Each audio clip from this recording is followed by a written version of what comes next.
오늘 하나님께서 우리에게 주신 말씀 마가복음 1장 14절부터 15절까지 우리가 함께 읽었는데요.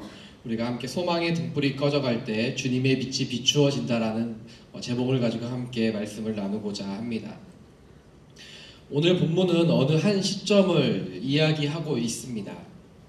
네, 그것은 요한이 감옥에 갇히는 때와 오늘 본문 말씀에 보니까 예수님의 첫 공생의 사역이 시작될 때 바로 그 교차 지점에 있는 것입니다. 13절까지 마가복음은 세례 요한으로부터 세례를 받은 예수님과 또한 광야 가운데 시험을 받은 예수님의 모습에 대해 이야기하였습니다. 그리고 이제 사람들의 소망이었던 세례 요한이 사로잡혀 가게 됩니다. 세례 요한은 그 시대의 등불이었습니다. 그는 암울했던 시대에 사람들의 염원을 이루어줄 수 있다라고 믿었던 등불이었던 것이죠. 이런 세례 요한이 이제 역사의 귀한 길로 사라져가는 본문의 시작이 바로 오늘 본문입니다. 오늘 본문에서 요한이 감옥에 갇힌 뒤라고 나와 있습니다.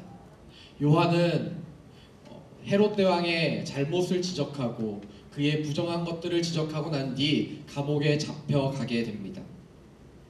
그리고 그는 어느 정도 시간이 흐른 후에 마가복음 6장에서 나오는 참수를 당하고 말게 되는 것이죠. 그는 의로운 말을 했고 그는 당시의 사회의 잘못을 지적했지만 그의 그런 의로운 행동으로 말미암아 사람들의 등불이었던 세례 요한은 역사의 뒤한 길로 사라지고 말게 되는 것입니다. 그는 하나님 앞에서 의로웠지만 사람들에게 그 소식은 절망과 아픔의 소식이었어요. 세례 요한은 그 시대 사람들에게 너무나도 간절했던 소망을 이루어줄 수 있는 유일한 사람이라고 여겨졌기 때문입니다. 그것은 무수히도 많은 사람들이 세례 요한을 바라보며 가지고 있었던 소망함이 있었기 때문에 사람들에게 아픔이 될 수밖에 없었습니다. 시대의 절망의 늪에서 보았던 한 줄기 소망이 그에게 있었다라고 한다면 그 시대는 어떠한 절망을 가지고 있었을까요?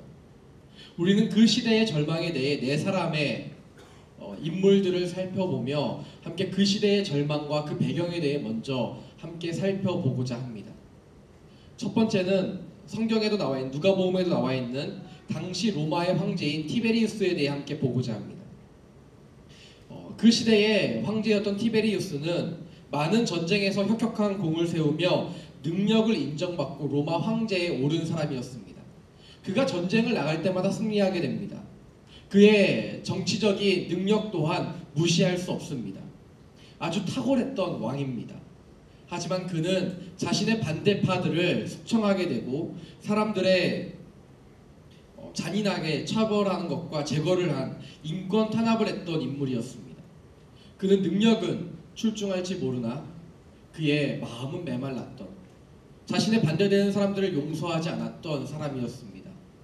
로마를 다스렸던 그 황제가 그러했다고 한다면 그 시대의 상황을 우리는 잘 알 수 있습니다.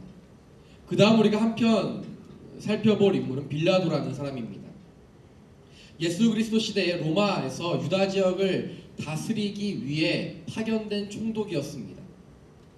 그는 유다 사람들을 학살하고 성전에 있는 돈을 가져다가 수도 공사를 하게 됩니다. 그는 정치적으로 무능했고 그리고 사람들 유다 문화를 이해하려고자 하지 않았습니다. 그는 오로지 자신의 이익만을 챙기는데 급급했던 인물이었습니다. 유다 전체 지역을 다스리는 그가 그러했다면 유다 지역이 얼마나 메말랐을지, 얼마나 거칠었을지 우리는 상상해 볼 수 있게 됩니다. 또 한편 살펴볼 인물은 헤롯입니다. 헤롯 안티파스라고도 불리는 이 왕은 세례 요한을 잡고 세례 요한을 죽이는 사람이었습니다.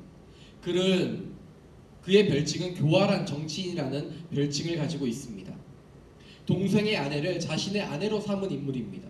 도덕적으로도 얼마나 타락했는 사람인지 우리가 알 수 있습니다.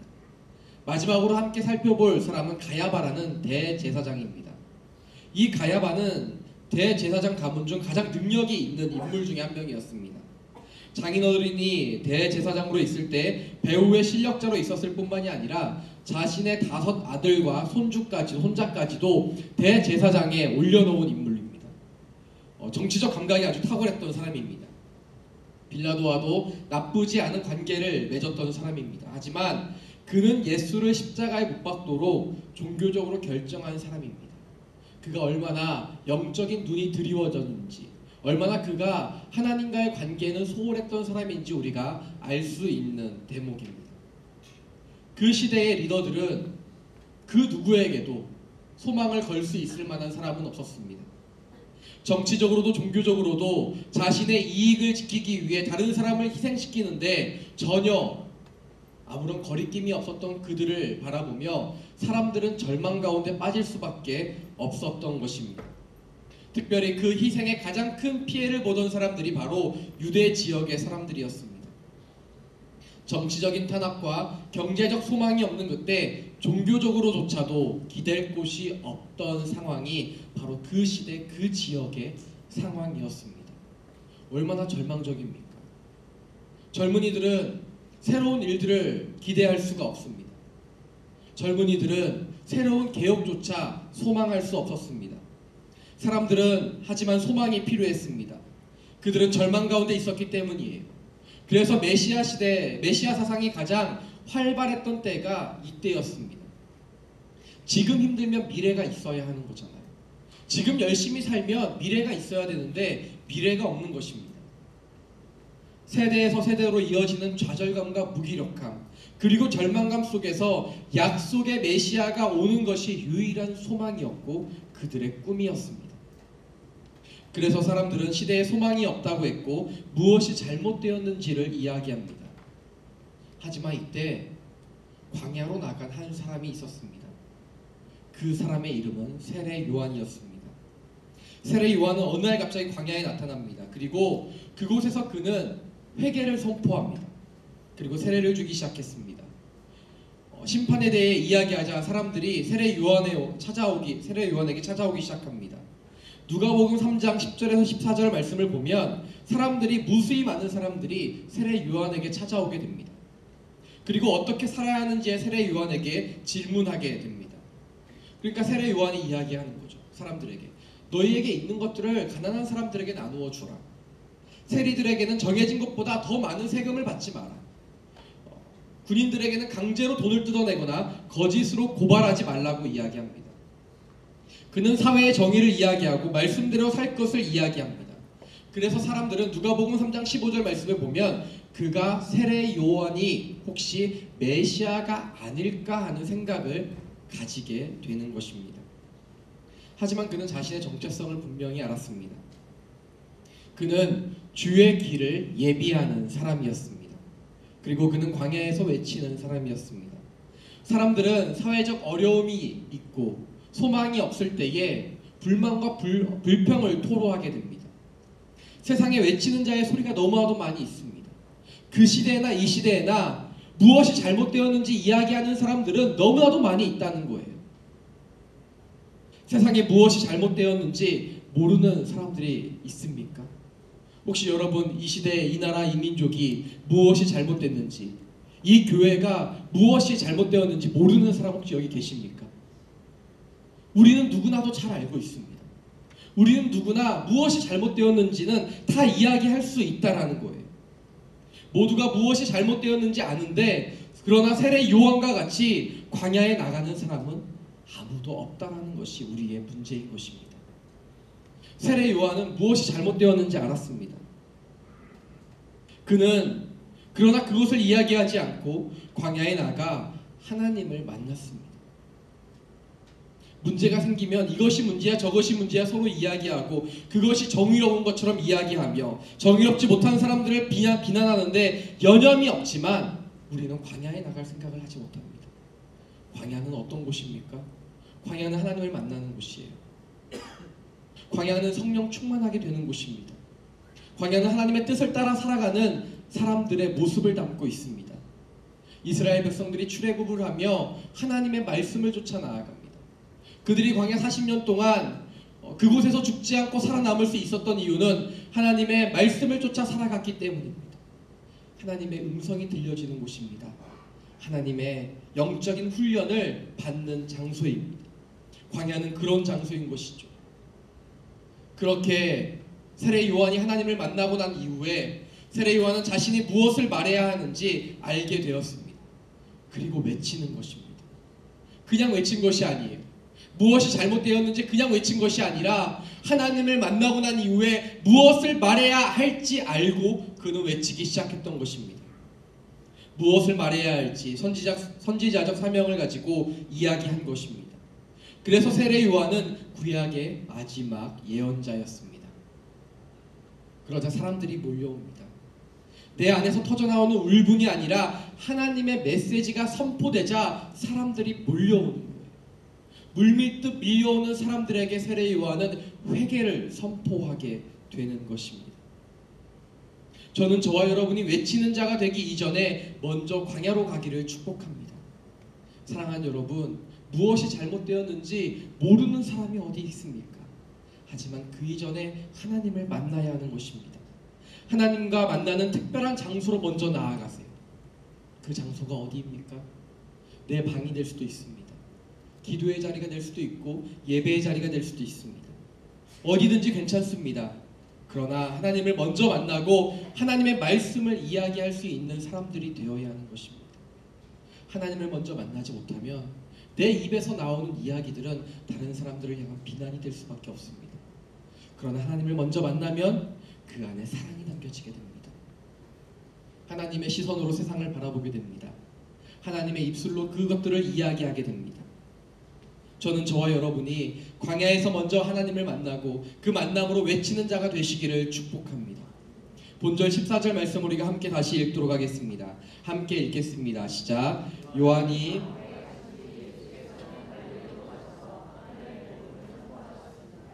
우리가 함께 이 말씀을 통해 나눌 첫 번째는 나의 끝에서 시작되는 주님의 사역입니다.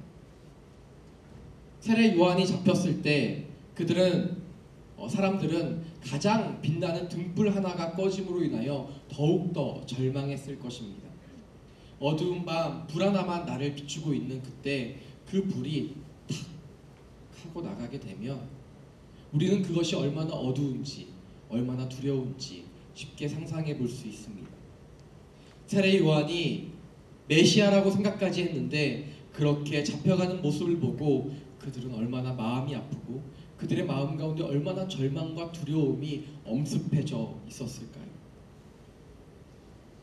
하지만 그의 잡혀감과 사역의 종료가 등불이 아닌 빛이 떠오르는 시점이 되리라고는 아무도 생각하지 못했습니다. 나의 소망이 사그러드는 것이 우리의 끝이라고 생각되어지지만 사실 그때 우리는 하나님의 영광의 빛을 바라보게 될 것입니다. 해가 떠오를 때 가로등이 꺼지듯이 내 삶의 빛이 떠오를 때 내가 바라보았던 소망은 꺼지기 마련입니다. 그것은 자연스러운 거예요. 내가 바라고 있던 소망이 꺼진다고 해서 그 소망의 끝이 아니고 내 삶의 끝이 아니고 해가 떠오름으로 말미암아 우리의 삶에 진정한 소망이 떠오르게 되는 것입니다. 절망의 그림자가 내 삶 속에 드리워지는 것 같지만 사실은 그렇지 않아요. 가장 깊은 어두움과 가장 깊은 추위가 있을 때 새벽은 찾아오기 때문이에요. 메시아를 기다리고 있던 사람들에게 나타난 세례 요한이었습니다. 자신들의 열망과 소망을 이루어줄 수 있을 거라 생각했지만 그들이 원하던 삶을 살게 해줄 수 있을 것이라 생각했던 세례 요한이었지만 그는 잡혀가고 맙니다.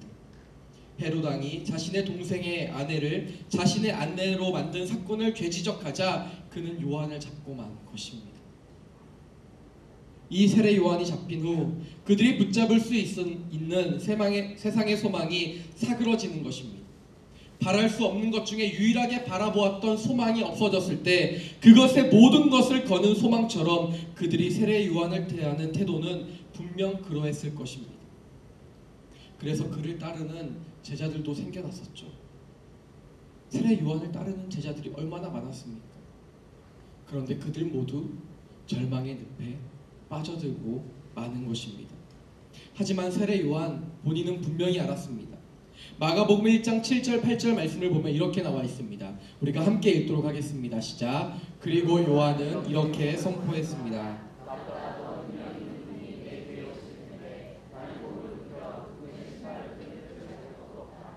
나는 너희에게 물로 세례를 주지만 그분은 너희에게 성령으로 세례를 주실 것이다. 그는 자신이 메시아가 아니라는 걸 분명히 알았어요. 그는 그분이 올 때까지 준비하는 사람이라는 것을 분명히 알았습니다. 그의 정체성은 거기에요. 그의 사역은 거기까지예요. 내 뒤에 메시아가 오실 텐데 나는 그분의 길을 준비하는 사람인 거예요. 주의 길을 준비하는 사람. 강야에 외치는 자의 소리, 그가 바로 그 정체성을 가지고 있다는 것은 분명했습니다. 그래서 그가 누가복음 7장에 예수님을 향하여 이렇게 물어봅니다. 내가 기다리던 사람이 당신입니까? 아니면 다른 사람을 기다려야 합니까? 주님 어떻습니까? 메시아가 도대체 당신입니까? 당신이 아닙니까? 라고 질문하게 되는 거예요. 왜냐하면 예수님이 메시아라면 이제 자신의 사역의 종료의 때가 다가왔기 때문입니다. 자신이 이 모든 것을 감당한 후에 하나님의 나라가 선포될 것을 알았기 때문이에요. 그것을 아는 사람은 사명의 끝이 두렵지 않습니다. 그것을 아는 사람은 두려움이 없이 담대하게 나갈 수 있는 거예요. 우리가 공포영화를 보면 두려운 이유가 무엇입니까? 언제 귀신이 나타날지 몰라요. 언제 비명소리가 들릴지 몰라요. 그래서 두렵지 않습니까? 저는 공포영화를 진짜 싫어해요. 제가 영화의 장르를 안 가리고 보지만 유일하게 보지 않는 게 공포영화예요. 그 귀신이 무서워요. 그 소리가 언제 이렇게 비명소리가 나올지 모르는 그 소리가 너무 두려워요. 그런데 공포영화를 한 번 보고 두 번 보고 같은 영화를 세 번, 네 번 보면 별로 무섭지가 않게 되죠. 왜냐하면 언제 귀신이 나올지 알기 때문이에요. 언제 비명소리가 갑자기 들이닥칠지 알기 때문이에요. 처음과 끝을 안다는 것은, 인생에 무엇이 이루어지는지 안다는 것은 그렇게 두려운 일이 아닙니다. 하지만 우리가 두려움이 왜 두렵습니까? 내 미래를 모르고 내일 일이 어떻게 될지 모르기 때문인 거예요. 그래서 세례 요한이 잡혀가는 것처럼 나에게 작은 기쁨과 소망이 있다면 그 시간이 끝나지 않기를 우리는 원합니다. 그것이 진정한 소망이 아님에도 불구하고 그것이 끝나면 내 인생에 더 이상 기쁨과 소망이 없는 것처럼 우리는 낙심하며 두려워하게 되는 거예요. 지금 이대로가 너무 좋은 것입니다. 그래서 베드로는 예수님의 영광을 보았을 때 이렇게 이야기하지 않습니까? 지금 여기가 좋사. 초막셋을 짓겠습니다. 주님, 우리 여기에서 머무르시죠? 라고 이야기하지 않습니까? 하지만 지금 잠시 나타난 기쁨과 영광이 끝이 아니고 오히려 지금보다 더 기쁜 일이 내게 찾아온다면 그 시간을 기다리지 않겠어요? 지금의 소망이 끝난다 할지라도 내게 영원한 소망이 찾아온다면 우리는 그 시간을 고대하지 않겠어요? 차라리 처음부터 그 소망이 오지 않았다면 더 나았을 것이라고 세례 요한을 따르는 사람들은 생각했을지도 모릅니다. 그 절망감에 빠져 있는 사람들이 그러나 알지 못하는 일이 있었던 것입니다. 가장 깊은 절망 속에서 샘솟는 하나님의 기쁨이 시작되는 일, 그 일을 알지 못했던 거예요.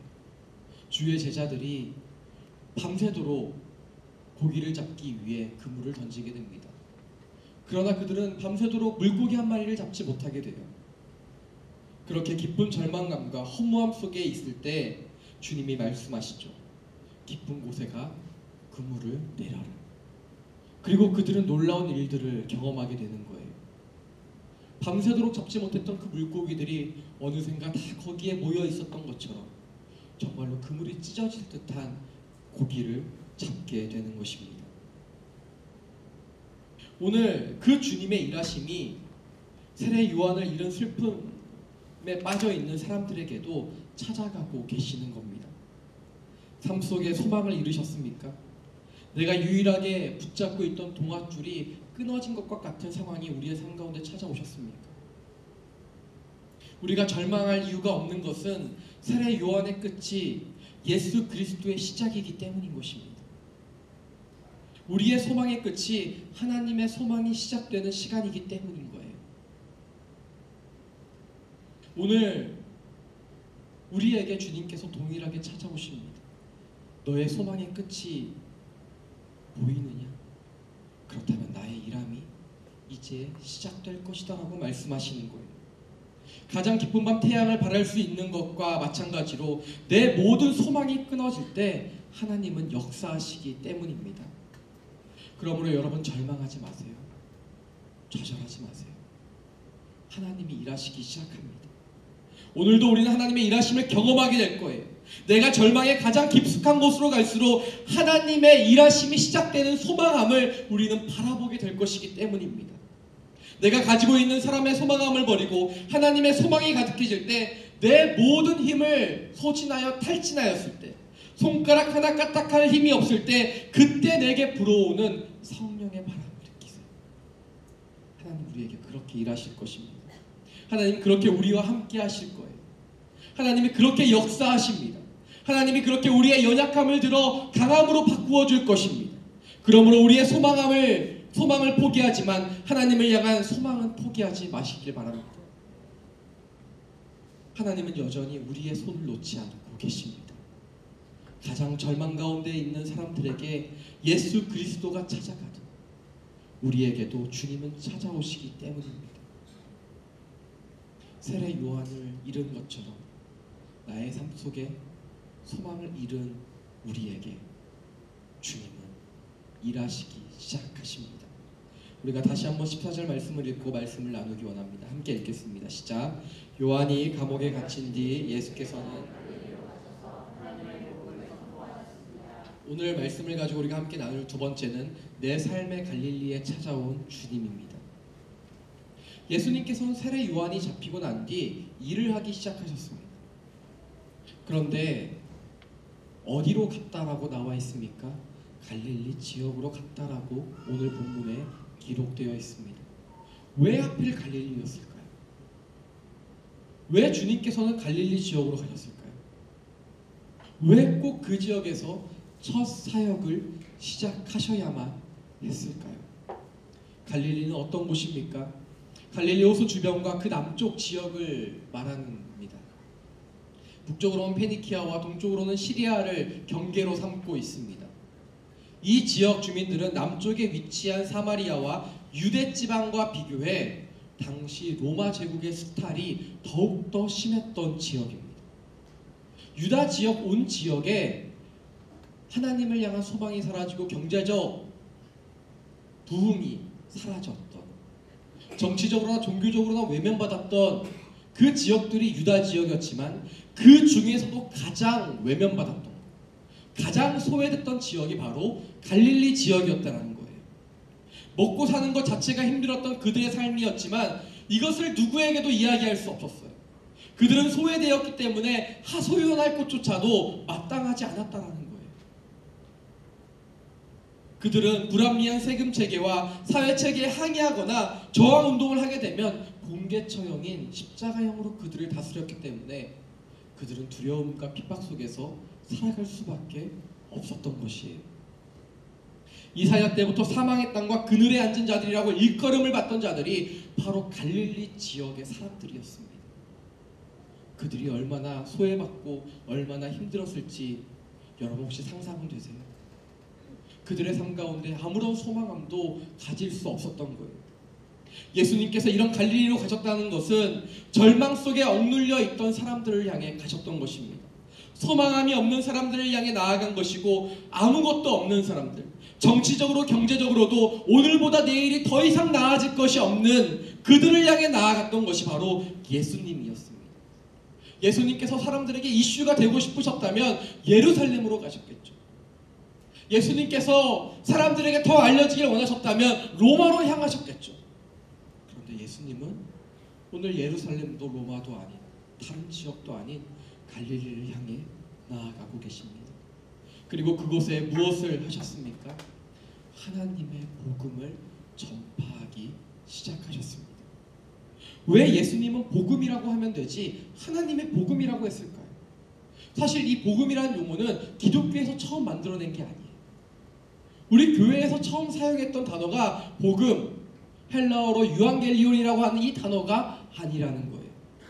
이 복음이라는 단어는 황제의 명령, 칙령을 일컬었던 단어입니다.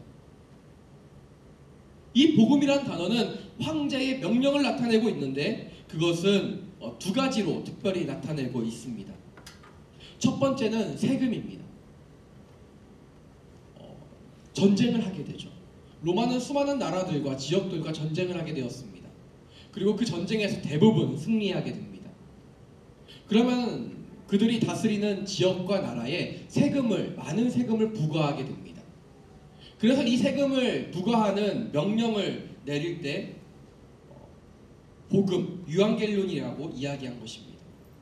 그런데 이 복음이 로마 시민들에게는 복음이에요. 기쁜 소식이에요. 자신들이 풍족하게 살아갈 수 있는 근거가 되기 때문에 로마 시민들에게는 얼마나 좋은 복음인지 몰라요. 그러나 한편으로는 그 세금을 내야 하는 사람들에게는 복음이 아닌 것이에요. 두 번째는 도로를 만드는 명령이었습니다. 로마는 항상 식민지를 세울 때마다 도로를 만들었습니다. 건설하였습니다. 이 도로가 만들어진다는 것은 로마 제국의 영토가 확장되는 것을 이야기하죠. 로마의 황제의 명령에서 나오는 이 복음은 누군가에게는 좋은 소식이에요. 그러나 그 도로가 만들어진 그 지역과 그 나라에는 여전히 복음이 될 수 없었습니다. 세상의 복음은 이렇습니다. 세상의 복음은 누군가에게는 좋지만 누군가에게는 좋지 않은 일이에요. 여러분, 세상을 살아가다 보면 누군가에게는 좋은 일이 돼요. 누군가에게는 좋지 않은 일이 되고 만다라는 거예요. 여러분, 혹시 교통사고를 당해보셨어요? 제가 교통사고를 몇 번 당했었는데 교통사고를 당하니까 저는 너무 힘들어요. 그리고 제 보험회사도 별로 좋아하지 않아요. 하지만 좋아하는 곳들이 생기게 되더라고요. 레카차 운영하는 회사는 얼마나 경찰보다도 그 구급대원들보다도 빨리 다가오는지 몰라요. 그들에겐 그것이 복음의 소식인 거예요. 세상 모든 일이, 제가 교통사고를 당하면서 알았어요. 세상 모든 일이 그렇구나. 누군가에게 슬프고 어려운 일이 누군가에게는 기쁨이 되는구나. 누군가에게 기쁨이 된다면 누군가는 슬퍼할 수 있겠구나. 그래서 우리가 가지고 우리가 성공하는 일에 기뻐하기보다 다른 사람들이 혹시 소외되지는 않았는지 살펴볼 마음의 여유가 필요한 것입니다. 세상에서 이것이 옳다 저것이 옳다 하는 것은 어느 쪽에는 좋지만 어느 쪽에는 그렇지 않은 경우가 너무나도 많이 있는 거예요. 모두를 만족시킬 수 있는 복된 소식은 세상에는 없습니다. 모두에게 선물이 되는 기쁨은 없습니다. 나의 즐거움을 위해 누군가는 그 시간을 희생해야 하기 때문입니다. 내 만족을 위해서 누군가는 그 만족을 주기 위한 시간과 노력을 들여야 하기 때문입니다. 그래서 오늘 주님은 말씀하십니다. 하나님의 복음을 선포하시는 겁니다. 이 하나님의 복음은 세상의 복음과는 달라요. 세상의 복음은 누군가에게 힘든 일이 되지만 이 하나님의 복음은 모두에게 기쁨이 되고 모두에게 공평하며 모두에게 좋은 소식이 되기 때문이에요. 세상의 복음이 아닙니다. 누군가에게만 좋은 소식이 아니에요. 나를 향한, 우리를 향한, 온 열방을 향한 복된 소식을 주님은 전파하고 계시는 거예요. 예수님의 첫 사역은 바로 이렇게 하나님의 복음을 선포하신 데 있습니다. 여기에서 선포는 가르치다라는 뜻을 가지고 있습니다. 즉 하나님의 나라를 선포했다라는 것은 가르치고 설교했다라는 거예요. 예수님께서 갈릴리에 소망 없는 사람들에게 가셔서 첫 번째 하신 일이 무엇입니까? 하나님의 나라를 가르치셨다라는 거예요. 하나님의 나라를 전파하였다라는 거예요. 이것은 소망을 선포하신 것이죠. 오늘 우리에게 예수님은 소망을 선포하십니다. 나의 마음 가운데에 복음이 필요한 곳, 하나님의 나라가 필요한 곳에 하나님은 우리에게도 동일하게 말씀하세요. 내가 너희에게 하나님의 나라를 선포한다라고 말씀하시는 거예요. 이처럼 우리도 또한 주님과 같이 우리가 이야기해야 하는 것은 무엇입니까? 하나님의 나라예요. 여러분, 우리의 마음 가운데 무엇이 있습니까? 우리의 마음 가운데에 무엇을 말하고 있습니까? 우리는 주로 무엇을 이야기하고 있으세요? 여러분, 우리가 무엇을 많이 이야기합니까?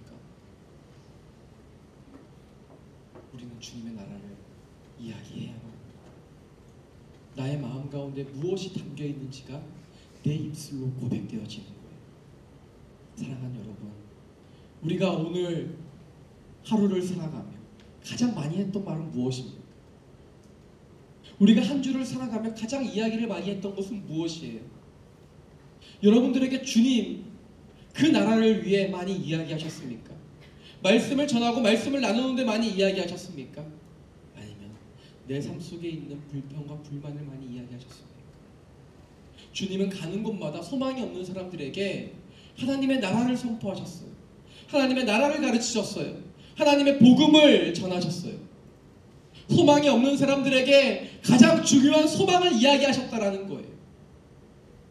그 사람들에게 꼭 필요한 것이 무엇인지 아셨어요.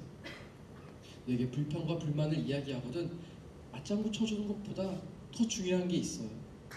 그것은 그들에게 소망을 이야기하는 거예요. 하나님의 말씀을 전하는 거예요. 그 나라를 함께 나누는 일입니다. 이 나라를 나누는 일은 특정 시기에만 하는 것이 아니에요.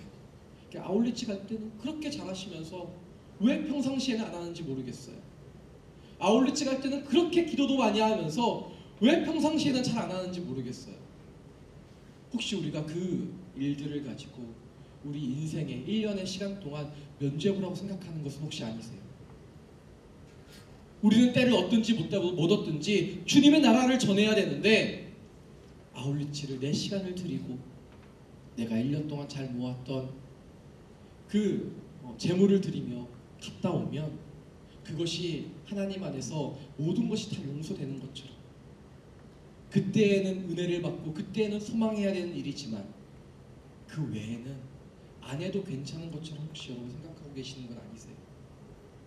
주님은 때를 얻든지 못 얻든지 어디를 가든지 주님의 나라를 전하셨습니다. 그와 마찬가지로 저와 여러분의 인생 가운데에 하나님의 나라를 전하는 일이 우리의 삶 가운데 때를 얻든지 못 얻든지 누구를 만나든지 어디를 가든지 전하는 축복된 인생을 살아가시기를 축복합니다. 예수님은 그렇게 어디에서나 주님의 나라를 선포하셨죠. 예수님은 산상수훈에서도 하나님의 나라에 대해 말씀하셨고 가는 모든 현장마다 하나님의 나라를 말씀하셨습니다. 그는 하나님의 나라를 어떤 곳이고 어떻게 해야 들어가는 곳인가를 이야기한 것입니다. 바로 그 첫 번째 장소가 갈릴리였다라는 거예요. 하나님의 복음은 내가 건강하다고 여기는 사람들에게 들어가지 않습니다. 하나님의 복음은 내가 죄인임을 깨닫는 사람들에게 들어가는 거예요. 내 마음이 연약해요. 내 육신이 연약해요. 그런 사람들에게 하나님의 복음이 들어가는 것입니다. 몸이 아프든 마음이 아프든 죄로 인하여 괴로움에 쌓여있는 사람들을 주님은 찾아간 것입니다. 가난하고 아픈 사람들을 위해 찾아오시고 그 첫 번째 사역지가 갈릴리이셨던 예수님께서 오늘 우리에게도 찾아오시는 겁니다. 그러므로 나의 아픈 마음을 열어드리세요. 나의 연약함을 주님께 열어드리세요. 주님은 가난한 심령을 찾으십니다. 예수님이 필요한 사람에게 예수님은 찾아오십니다. 그리고 말씀하시는 거예요. 하나님의 복음. 세상이 주는 가짜 복음이 아니라 하나님이 주는 주님이 주시는 진짜 복음을 말씀하시는 거예요. 유대사회에서 가장 소외된 지역을 주님은 찾아가십니다. 소망이 없는 사람들에게 주님은 찾아가십니다. 가장 아파했던 사람들에게 찾아가시는 거예요. 그리고 오늘 세상 가운데 힘들고 어려운 우리에게도 주님은 찾아오셔서 그 복음을 말씀해 주세요. 그래서 우리는 하나님 앞에서 더 연약해져야 합니다. 그래서 우리는 주님 앞에서 더 무능력해져야 되는 거예요. 그래서 내가 갈릴리와 같은 상황에 놓여 있다 할지라도 여러분 괜찮은 겁니다. 내가 연약한 것이 세상 사람들에게 흉이 되는 것 같아서 꽁꽁 싸매고 내가 연약하지 않은 것처럼 그렇게 나의 삶의 태도를 살아가고 있습니까? 그러나 오늘 주님 앞에 여러분들의 마음을 여세요. 그리고 꽁꽁 싸매어 감추어 두었던 그 갈릴리와 같은 내 삶의 영역들을 풀어놓으세요. 그 갈릴리에 예수님께서 찾아오시고 그곳에 하나님의 복음을 선포하시기 때문입니다. 사랑하는 여러분, 우리의 갈릴리가 어디입니까? 여러분의 갈릴리가 어디이세요? 내 삶 속에 가장 아픈 곳이 어디입니까? 내 마음속 가난해질 대로 가난해져 있는 마음은 어디 있어요? 묶여있고 억눌려 있는 내 삶의 영역은 도대체 어디입니까? 오늘 주님은 그곳에 찾아가실 거예요. 주님은 그곳에 자유함을 선포하실 것입니다. 그때 우리는 하나님의 복음으로 인하여 자유함을 얻을 줄 믿습니다. 하나님의 복음이 그렇게 우리에게 임할 것입니다. 여러분 믿으십니까? 나의 갈릴리, 나의 연약함, 나의 가장 소외된 영역, 그곳이 어디든지 상관없어요. 주님은 그곳에 다 찾아갈 것입니다. 내가 연약하고 주님의 복음이 절실히 필요한 그곳 가운데에 주님은 찾아오셔서 하나님의 복음을 선포하실 겁니다. 그분이 찾아오시면 어두운 땅에 빛이 비추게 됩니다. 그분이 찾아오시면 사망의 땅에 생명이 솟아나게 되는 거예요. 유대에서도 천대받던 갈릴리 지방과 같이 내 삶 속에 포기되었던 갈릴리의 회복이 일어나게 될 것입니다. 가장 가난한 지역이 부유하게 될 것입니다. 더 이상 삶의 소망이 없던 일자리가 없는 지역에 주님의 일꾼들을 세우셨던 것처럼 연약한 내 마음을 들어 하나님은 사용하실 것입니다. 내 상처가 다른 사람들을 보다듬어 줄 수 있는 놀라운 변화를 맞이하게 될 거예요. 내 아픔으로 인하여 그들의 마음을 공감하게 되는 놀라운 역사가 일어나게 될 것입니다. 더 이상 이전과 같지 않은 삶을 살아가게 될 것입니다. 하나님의 계획, 그 섭리는 내 연약함을 통해 드러나게 될 것입니다. 가장 힘들고 어려운 내 삶의 갈릴리를 주님께 내어드리세요. 연약한 모습 그대로 보여드리세요. 닫혀있던 마음을 여러분 주님께 열어드리세요. 오늘 이 시간 우리가 주님 앞에 내어놓지 못할 마음이 무엇이 있습니까? 그렇게 열면 주님이 찾아오세요. 그러면 이제까지 보지 못했던 소망의 빛을 우리는 보게 될 것입니다. 내 안에 이루 말할 수 없는 평안과 기쁨이 주님으로 인하여 가득하게 될 거예요. 사랑하는 여러분, 저는 저와 여러분의 삶 가운데 이러한 놀라운 일들이 일어나기를 축복합니다. 가장 어두운 곳, 가장 소외된 곳, 사람들이 들여다보지 못하는 그 갈릴리, 그것을 주님 앞에 내어드리며 오늘 이 시간 우리가 하나님 앞에 온전한 주님의 빛을 바라보게 되는 놀라운 일들, 그 복음의 소식이 우리의 삶 가운데에 임하기를 축복합니다. 하나님의 복음은 세상 모든 사람들에게 유익이 되고 기쁜 소식이 된다고 하였는데, 그렇다면 하나님의 복음은 어떤 말씀일까요? 우리가 15절 말씀을 함께 읽고 말씀을 나누도록 하겠습니다. 함께 읽겠습니다. 시작. 때가 찼고 세 번째 우리가 함께 나눌 말씀은 의탁한 하나님의 나라입니다. 오늘 예수님께서는 갈릴리에서 자신의 사역을 시작하면서 하나님의 복음을 선포하시는데 이렇게 선포하십니다. 때가 찼다. 하나님의 나라가 가까이 왔다. 그러므로 어떻게 하라고 하십니까? 회개하고 복음을 믿으라 라고 말씀하십니다. 오늘 예수님께서는 회개하고 복음을 믿으라고 하시면서 이렇게 우리에게 계속해서 이야기하는 거예요. 회개하라. 회개하라. 그리고 복음을 믿어라. 너희가 그 마음 가운데 받아들여라. 이렇게 말씀하시는 겁니다. 여기에서 때가 찼다라는 원어는 카이로스입니다. 이 카이로스의 시간은 몇 날 며칠, 몇 시 몇 분 이러한 시간을 이야기하는 것이 아니죠. 이 카이로스의 시간은 어떤 의도되고 계획된 결정적인 시간을 의미하는 것입니다. 몇 시 몇 분인가 이것들이 아니라 하나님께서 우리를 향한 때, 계획의 때를 이야기하는 것입니다. 그래서 갈라디아서 4장 4절 말씀에 보면 이렇게 이야기하고 있습니다. 제가 읽어드리겠습니다. 그러나 때가 차자 하나님께서는 자기 아들을 보내셔서 한 여자에게서 나게 하시고 율법 아래 나게 하셨습니다. 때가 차자라고 나와 있습니다. 약속 시간이 됐기 때문에 하나님의 아들을 보내는 것이 아니라 하나님의 타이밍이 되어서 하나님께서 그 아들을 보내셨다라는 거예요. 바로 이 카이로스의 시간은 바로 이런 것을 이야기하는 겁니다. 하나님의 타이밍을 이야기하는 거예요.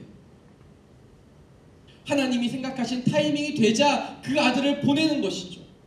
그 타이밍이 되었기 때문에 얼마나 급박한지를 이야기하고 있는 것입니다. 그때는 하나님께서 구약부터 약속하신 때, 옛날 옛적부터 약속하신 그때가 이르자 주님이 오게 된 것이고 하나님의 나라가 임하게 된 것입니다. 이제 그때가 차게 되었습니다. 그리스도의 사역이 시작됩니다. 구원의 사건이 일어날 것입니다. 그러면서 무엇이라 말씀하십니까? 하나님의 나라에 대해 말씀하고 있는 거예요. 하나님의 나라. 때가 다 되었는데 하나님의 나라를 이야기하는 것입니다. 당시 사람들은 하나님의 나라를 구했습니다. 그들이 구했던 하나님의 나라는 어떠한 나라입니까? 로마 시대로부터 자신들을 해방시켜줄, 다윗 왕조와 같이 자신들에게 부흥을 가져다줄 하나님의 나라를 원했던 거예요. 그러나 주님께서 말씀하셨던 하나님의 나라는 그러한 나라가 아니었다라는 겁니다. 그들은 오해하고 있었어요. 그래서 제자들은 예수님이 부활하고 승천하실 때 무엇이라 질문합니까? 주님, 예수님께서 하늘로 올라가시는데도 이렇게 질문해요. 주님께서 이스라엘 나라를 회복할 때가 이때입니까? 라고 이야기해요. 그들이 얼마나 심각한 오해에 쌓여 있는지를 주님께서 말씀하시는 거예요. 그러나 주님은 그런 것이 아니라고 말씀하세요. 하나님의 나라는 영토가 아니라 주권이기 때문입니다. 하나님의 통치가 있는 곳이 하나님의 나라인 거예요. 그래서 하나님의 나라는 나의 주권이 아니라 하나님의 주권을 이야기하는 것입니다. 내가 다스리는 삶이 아니라 하나님의 통치하심을 받는 삶, 그것이 바로 하나님의 나라인 거예요. 그 시대 수많은 사람들, 특별히 오늘 선포하는 갈릴리 지역의 사람들에게 정말 필요했던 것이 무엇인지 알았던 것이죠. 정말 그들에게 소망이 될 것이 무엇인지 주님은 아셨던 거예요. 그들에게 필요했던 것은 다윗 왕국의 회복이 아니라 하나님이 주인 되시는 삶과 나라가 필요했던 것입니다. 하나님의 나라는 우리에게 이미 이루어졌지만 아직 완성되지 않았습니다. 그래서 예수님을 믿는 우리는 그 나라를 향해 달려가게 되는 거죠. 주님이 다시 오실 때 그 나라는 완성될 것입니다. 우리는 그 나라를 꿈꾸게 되는 것입니다. 그런데 이미 우리에게 이루어진 은혜가 있다면, 그 시대 사람들에게도 하나님의 나라를 선포하셨다면 우리에게도 그 나라가 임해야 되지 않겠습니까? 아직 믿지 않는, 하나님의 나라가 임하지 않는 사람들이 있다라고 한다면 그 나라가 필요한 거예요. 사랑하는 여러분, 그 시대 갈릴리 지역의 사람들에게만 이러한 일이 필요하겠습니까? 아니요, 그렇지 않습니다. 우리에게도 필요하게 되는 거예요. 우리의 인생 속에서 하나님의 나라가 필요한 것입니다. 우리의 삶의 모든 영역들 가운데에 하나님의 나라가 필요한 거예요. 그러나 우리가 하나님의 나라를 구할 때 언제 구합니까? 하나님의 통치하심을 구할 때 언제 구해요? 내가 하다 안 되면 하나님의 나라를 구하게 되는 거예요. 우리가 하나님의 나라를 구하고 하나님의 통치하심을 바랄 때가 언제입니까? 내가 하다 다 안 되니까 이제 주님밖에 없습니다. 도와주세요. 이렇게 구하지 않습니까? 그러나 하나님의 나라는, 하나님의 그 통치는 그때만 필요한 게 아니라는 거예요. 내 삶 속에서 잘 되고 있는 것들, 기뻐하는 것들, 좋아하는 것들, 내 삶 속에서 내가 누리고 있는 그것들 가운데서도 하나님의 나라와 그 통치하심이 필요하다는 거예요. 하나님의 통치, 하나님의 나라, 하나님의 주권을 인정한다는 것은 바로 그런 것이죠. 하나님의 통치가 없는 인생마다 하나님의 통치가 필요하며, 하나님의 통치가 없는 영역마다, 삶의 영역마다 하나님의 통치가 필요한 거예요. 하나님을 거부하는 삶마다 하나님을 인정하는 일들이 일어나야 돼요. 우리는 모두 주님이 필요하기 때문입니다. 그런 놀라운 일들이 우리의 삶 가운데 일어나시기를 축복합니다. 15절 하반부에 보면 이렇게 이야기합니다. 회개하고 복음을 믿으라. 주님께서 우리에게 말씀하세요. 회개하고 복음을 믿으라. 회개하라고 합니다. 회개는 온전한 돌이킴을 이야기하는 거예요. 그러니까 어느 정도 돌이켜지는 게 아니에요. 이 정도 하면 되겠지, 이것을 이야기하는 것이 아닌 거죠. 마태복음 19장에는 부자 청년이 나옵니다. 부자 청년이 주님께 와서 영생에 대해 물으며 이렇게 이야기합니다. 내가 모든 것을 다 했습니다. 주님, 율법에 나와 있는 거 다 지켰습니다. 어떻게 해야 될까요?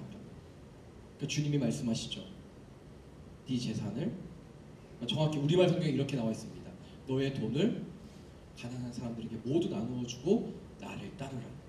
그러자 어떻게 합니까? 부자 청년이 근심하며 돌아갔다고 나오는데 그 이유에 대해 그는 부자였기 때문입니다 라고 나와 있습니다. 완전히 돌아서지 않는 거예요. 예수님을 따르겠다고 찾아왔지만 완전히 돌아서지 않는 겁니다. 적당히 이 정도만 돌아서면 되겠지라고 생각하는 거예요. 그러나 같은 부자였지만 삭개오는 다릅니다. 삭개오는 부자였고 많은 권력을 가지고 있는 사람이었어요. 그는 부를 축적했던 사람이었어요. 그런데 그는 주님을 영접하자, 주님을 만나게 되자 그가 가지고 있던 불법으로 모았던 모든 재산을 다 나누어 주게 돼요. 그리고 가난한 사람들에게 자신의 재산을 나누어 주게 돼요. 완전히 돌이키게 되는 것이죠. 그 둘의 삶을 바라보며 우리는 알 수 있습니다.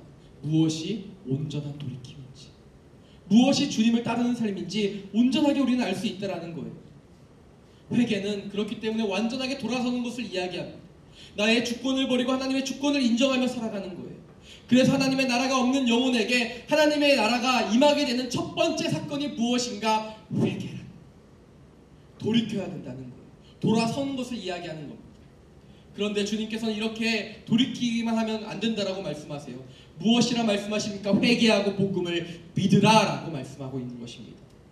우리가 여기서 알 수 있는 것은 회개와 복음은 함께 온다라는 거예요. 회개와 복음은 하나의 세트 메뉴와 같은 거예요. 회개만 하면 되는 게 아니라 복음도 같이 와야 되는 거예요. 그래서 이상준 목사님이 오늘 아침에 이런 표현을 하시는데 이 표현이 너무 좋은 거예요. 회개가 유턴이면 복음은 악셀레이터다. 회개가 돌이키는 거면 복음은 하나님께 더 가까이 가는 가속 페달과 같다라는 거예요. 그 말이 너무나도 와닿는 거예요. 우리의 인생 가운데 돌이킴만 있으면 안 됩니다. 돌이키고 하나님께 가까이 가지 않으면 다시 돌이켜져요. 그 언제 내가 돌이켰는지 기억이 나지 않아요. 그럼 이렇게 얘기하는 거죠. 내가 옛날에 주님 만난 거. 여러분 그런 거 제가 몇 번 말씀드렸죠. 필요 없다니까요. 옛날에 돌이킨 거 하나도 소용이 없어요. 오늘 돌이키지 않으면, 우리가 오늘도 주님 앞에 나아가지 않으면, 그 가속 페달을 밟지 않으면 우리에게는 그것이 아무런 소용이 없는 무용지물이 되는 것이에요. 그래서 복음을 믿으라는 이 믿으라의 원어는 피스티오라는 단어인데, 이것은 단순하게 받아들이거나 인정하는 것을 이야기하는 것이 아니에요. 인격적으로 완전하게 완벽하게 신뢰하고 자신을 전적으로 의탁하는 것을 의미해요. 여러분 무엇인지 아시겠어요? 복음을 믿으라 해서 이 믿으라, 이 믿는다는 것을 무엇을 의미하는가? 하나님께 나의 인생을 던져버리는 거예요.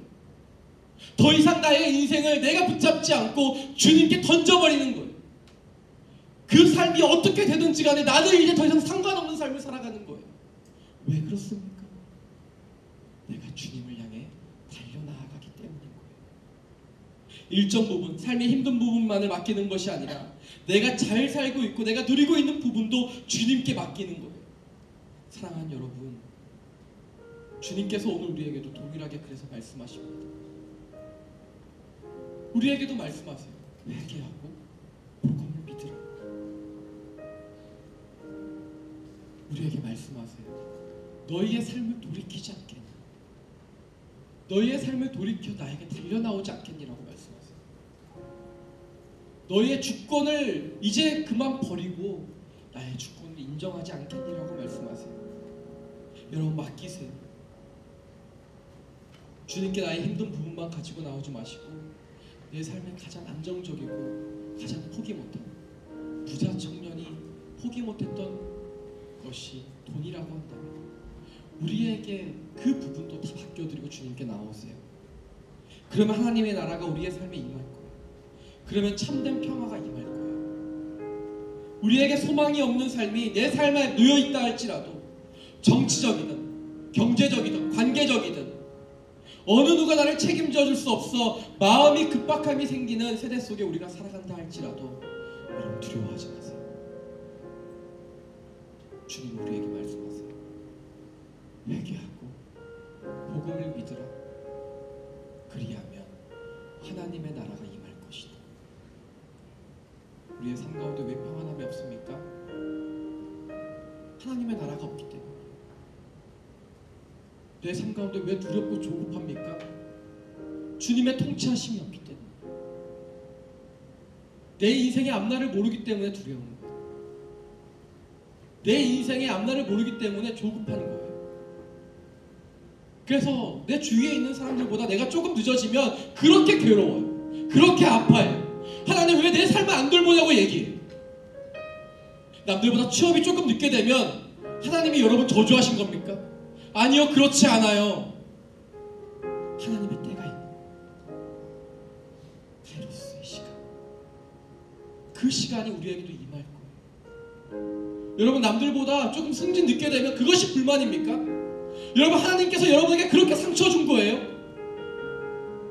여러분 경제적으로 남들보다 조금 힘들면 그것이 그렇게 아파할 일입니까?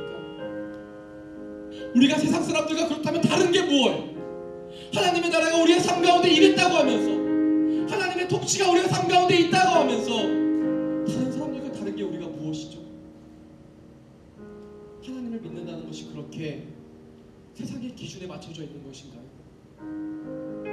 남들보다 조금 힘들게 살면 하나님의 사랑이 내 삶 가운데 없는 것입니까?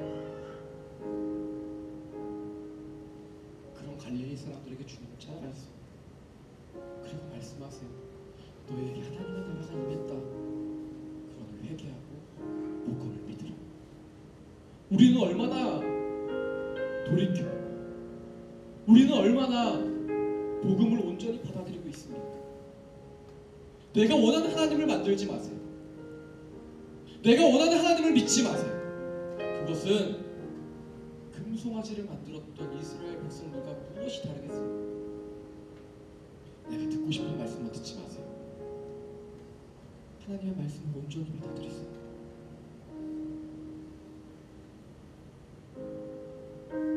내 일정 부분만 주님께 열지 마세요. 내 모든 삶을 주님께 오픈해야 됩니다. 주님은 내 강한 모습을 바라보고 오시는 것이 아니라 나의 가장 연약한 모습을 바라보고 오시기 때문에. 사랑하는 여러분, 무엇이 그렇게 우리의 삶 가운데 연약합니까? 어디가 그렇게 아프세요? 뭐가 내 삶을 그렇게 억누르고 있습니까? 내 삶의 갈릴리는 어디죠? 내 삶 속에 좌절과 절망과 소망이 없는 곳은 어딘가요? 주님은 예루살렘에 가시지 않았어요. 여러분 착각하지 마세요. 주님은 내 잘난 모습을 보고 찾아오시는 것이 아니라 내 연약함을 보고 찾아오세요. 주님은 그 시대 성경 말씀을 잘 알았다고 하는 율법학자들과 바리새인들을 찾아가지 않으시고 병들고 힘들었던 세리와 창기와 죄인들에게 찾아가셨습니다. 내가 주님 앞에 철저히 죄인이 되지 않으면, 주님 앞에 철저하게 연약한 사람이 되지 않으면, 주님 앞에 철저히 갈릴리 사람이 되지 않으면 주님은 찾아오지 않았어요. 오늘 이 시간 인정하셔야 됩니다. 내가 얼마나 연약한지, 내가 얼마나 아픈지, 내가 얼마나 무능한지 인정하셔야 돼요. 그러면 주님은 찾아오실 거예요. 첫 번째로 갈릴리에 찾아가셨던 것처럼 주님이 오늘 이 시간 첫 번째로 내 인생에 찾아오시는 거예요. 그러면 우리는 듣게 될 거예요. 하나님의 나라를. 그러면 우리는 보게 될 거예요. 하나님의 나라를. 그 놀라운 삶 가운데에 하나님은 우리를 초대하고 계십니다. 사랑하는 여러분, 우리가 오늘 함께 찬양의 고백을 드리며 나아갈 겁니다.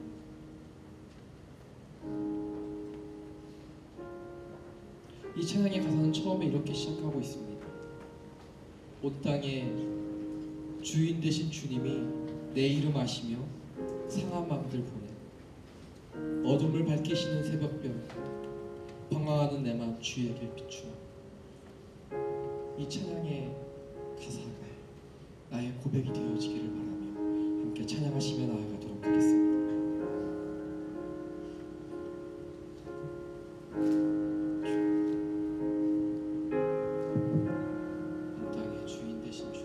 온 땅의 주인 되신 주님이 내 이름 아시며 상한 마음들 보내 어둠을 밝히시는 새벽별 방황하는 내 맘 주의 길 비추네.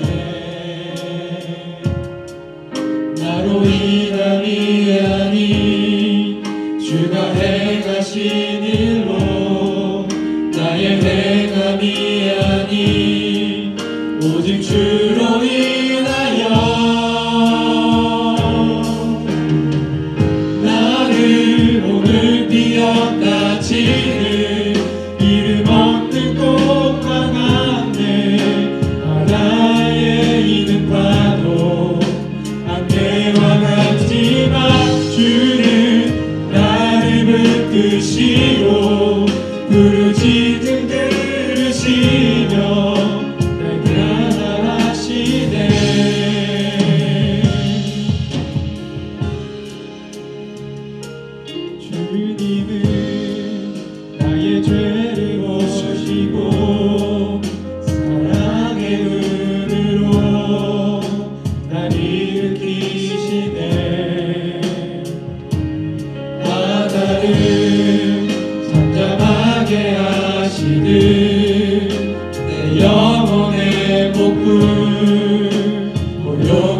하시네.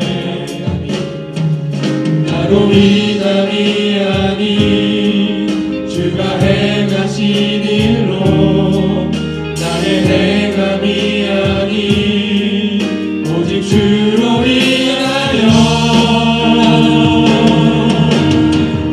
나는 오늘 피었다 지는 이름 없는 꽃과 같네. 바다에 있는 파도 안개와 같지만 주는 나를 붙드시고 부르짖음 들으시며 향기하다 하시네.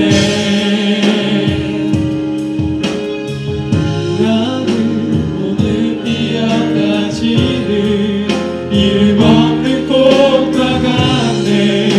바다에 있는 파도 안개와 같지만 주는 나를 붙드시고 부르짖음 들으시며 향기하다 하시네.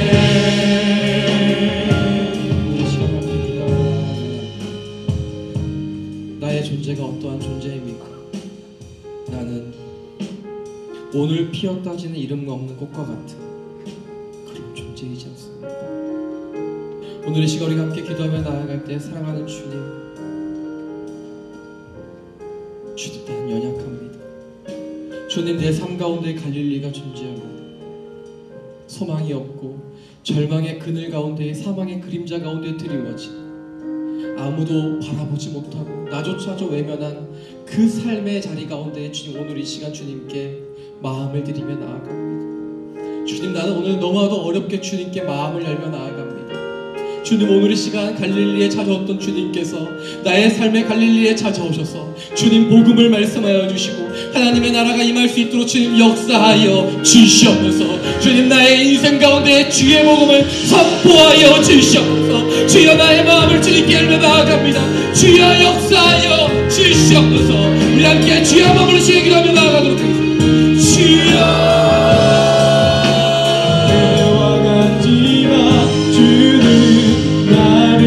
드시고 부르짖음 들으시며 날기하다 하시네.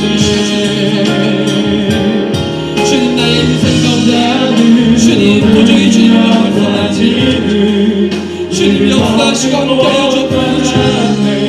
아무에게도 보여주지 못했던 내 삶의 관리를 주님 앞에 드리며 나아가 주여 우리를 치유하시고 주여 우리를 고치소서. 주님 사망의 그림자가 우리의 삶 가운데 들어왔다 할지라도 내가 주님 앞에 내 마음을 열며 나아가 주여 우리의 삶 가운데 역사하시고 고쳐주시고 주여 오늘 이 시간 주님 붙들어 주시옵소서. 주님 우리를 붙들어 주옵소서. 우리가 오늘 하나님의 나라를 주님 앞에 올려드리며 나아가 주님 아버지 주여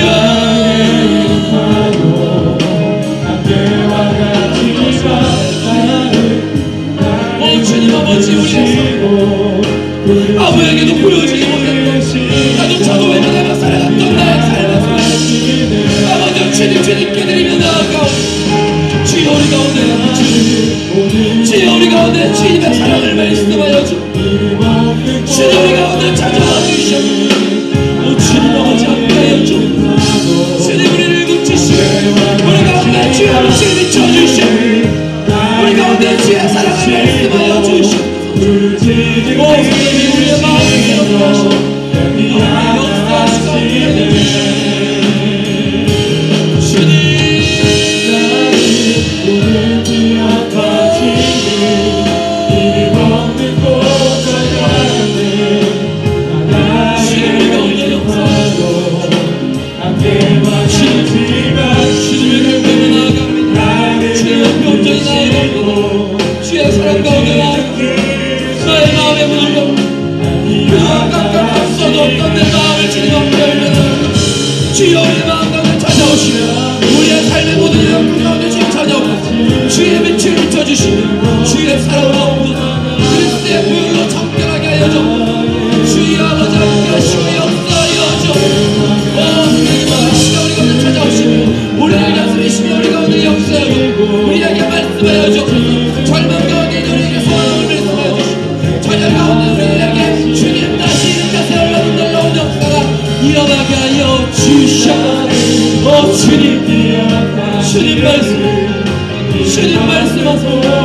주님 역사 나의 신음하고 나의 왕의 역사하시며 주님 드시고 부르짖은 들으시며 하리하다 하시네.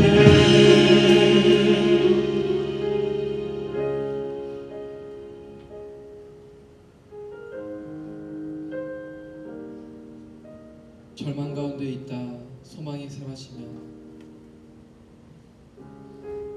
나는 어둡지만 나는 힘들지만 그때는 주님이 찾아오시는 때입니다.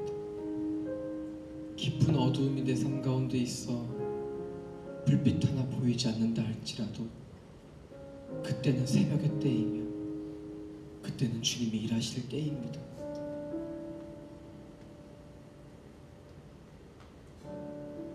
절망 가운데 있다 세례 요한의 등불이 사라지자 절망하였던 사람들처럼 나의 인생 가운데에 소망의 끈을 붙잡으려 하지만 결국 붙잡히지 않는 계속 꺼져만 가는 바람 앞에선 촛불과 같이 내 인생의 소망이 그렇게 사라진다 할지라도 하나님은 말씀하세요. 이제 주께서 일하실 때라. 오늘 이 시간을 다시 한번 우리의 삶을 주님께 올려드리며 나아갔으면 좋겠습니다. 주님, 내 삶에 붙들고 있던 소망의 끈이 끊어져 버렸습니다. 주님, 그 등불이 꺼져 버렸습니다. 주님, 그러나 오늘 주님께 기도하며 나아가니 내 삶 가운데 새로운 일을 행하여 주시옵소서. 주님, 나의 인생 가운데 주의 새로운 일을 행하여 주시옵소서. 주여, 나의 인생 가운데에 하나님의 일하심을 목도하게 하여 주옵소서. 주님, 나는 끝났으나 나의 소망은 여기까지나 주님의 일하심을 기대하며 나아가오니 그 절망 가운데 있는 모든 영혼들마다 하나님의 소망을 뿜게 하여 주시옵소서. 주님, 나의 인생 가운데 이렇게 역사해달라고 우리 함께 다시 한번 주여 한번 부르시며 나아가도록 하겠습니다. 주여,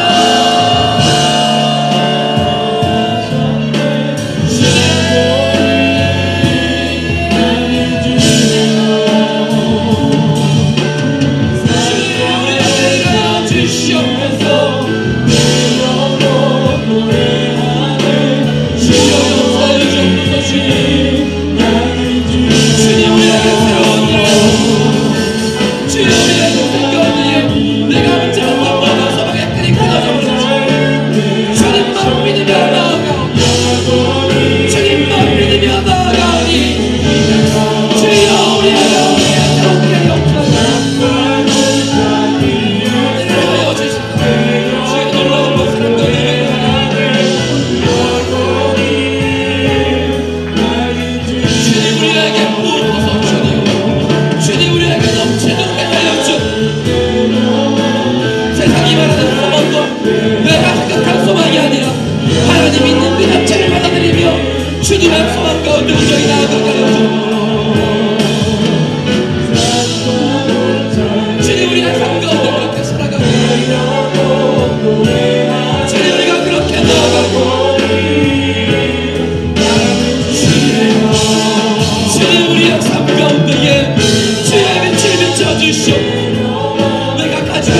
주시옵소서.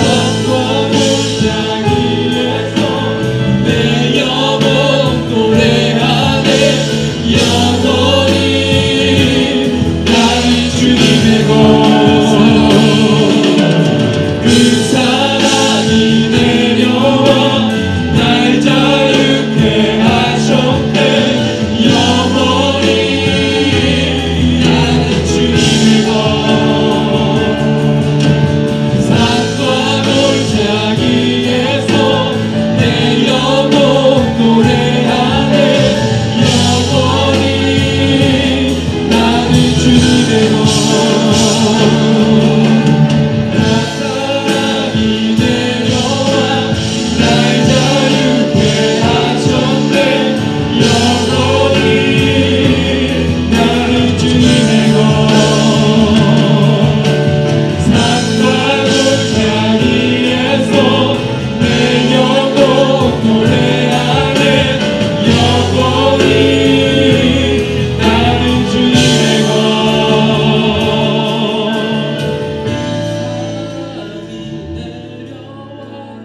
날 자유케 하셨네 영원히 나는 주님의 것 산과 골짜기에서 내 영혼 노래하네 영원히 나는 주님의 것 하나님의 주권을 인정한다면 찬양의 가사처럼 정말 내가 주님의 것이라면 우리는 나의 삶 전부를 주님께 내어드릴 수밖에 없습니다. 오늘 이 시간 우리는 함께 결단하며 나아가기 원합니다. 주님, 더 이상 내 문제만 놓고 주님 앞에 기도하지 않겠습니다. 내가 잘 살아가고 있는 영역들, 내 삶 가운데 은혜가 되는 모든 영역들도 내가 안정적이라고 여기는 모든 영역들,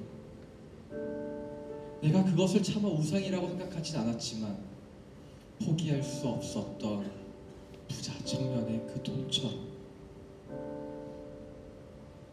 이 정도는 하나님께 괜찮겠지, 이 정도는 우상이 아니겠지라고 생각했던 모든 영역도 주님의 주권을 인정하며 나아가기 원합니다.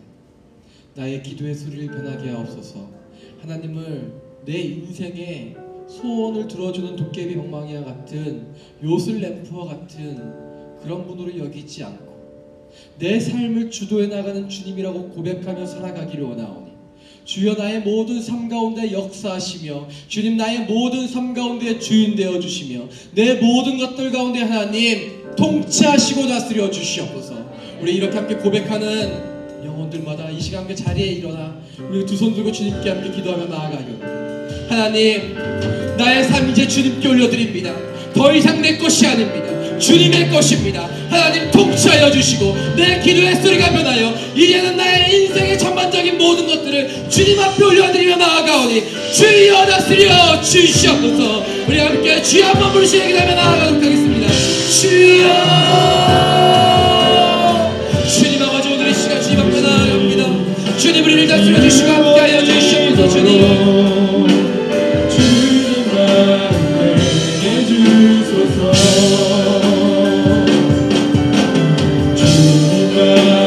주님 우리를 다스려 주시옵소서. 나의 삶의 가장 안정적인 영역 주님 앞에 올려드립니다. 내 삶의 모든 부분들, 내 삶의 절망적인 부분이나 기쁨의 땅이나 그 어떤 것이 할지라도 주님께 드리며 나아가오니 주여 우리를 다스려 주시고 함께하여 주옵소서. 주님, 주께서 가져가는 당신을 마음껏 끌어들일 수 있는 나의 인생이 되게 하여 주옵소서. 주께서 나의 삶 가운데 쓰시겠다.